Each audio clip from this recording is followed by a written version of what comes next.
Good day. I am Cruzangelo P. Cabalhin from BSMT1 Delta. I am 18 years of age and I am here to answer the questions with regards about the superstitional beliefs and death penalty. So first I will answer the superstitional beliefs in which I believe is philosophically incorrect. So my first superstition is bawal maligo kapag bagong panganak pa lang, or a woman should not take a bath immediately after giving birth. So in a scientific explanation, actually, traditionally, this beliefs warns against bathing shortly after childbirth because of a mother's weakened state. Medically, after giving birth, a woman's body undergoes major physiological changes, including hormonal shifts, blood loss, and tissue recovery. In earlier times, especially without proper sanitation and clean water, bathing too soon could expose the mother to infection.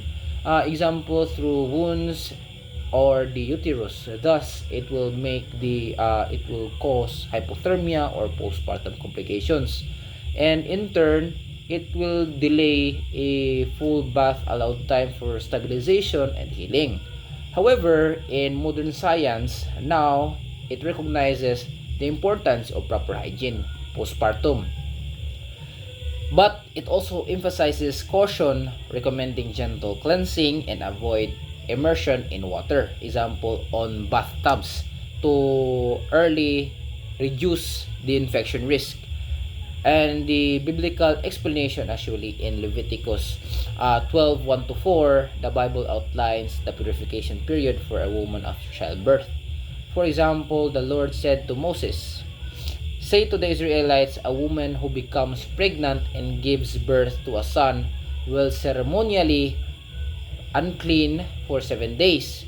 Then the woman must wait for 33 days to be purified by her bleeding or from her bleeding."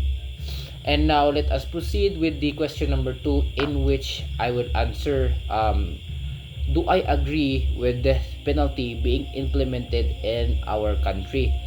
So my answer is I agree with death penalty because it is supported in the Bible as a just consequence for a certain serious crimes, reflecting God's standard of justice. So for example, in Genesis 9:6, it states, "Whoever sheds human blood, by humans shall their blood be shed," establishing the principle of capital punishment for murder. The Old Testament also prescribes that death penalty for offenses such as murder on Exodus 21:12 and kidnapping on Exodus 21 verse 16, showing that it was instituted as a means to uphold justice and protect society. Additionally, in Romans 13:1-7, affirms that governing authorities have the God-given responsibility to administer justice, including capital punishment, and to maintain order and punish wrongdoing.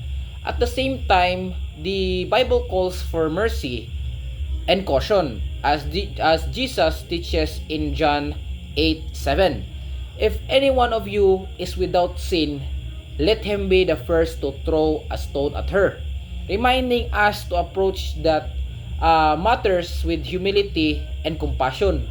Therefore, while I agree with the death penalty as a legitimate and biblically supported form of justice, it must be applied carefully, fairly, and with respect for human dignity.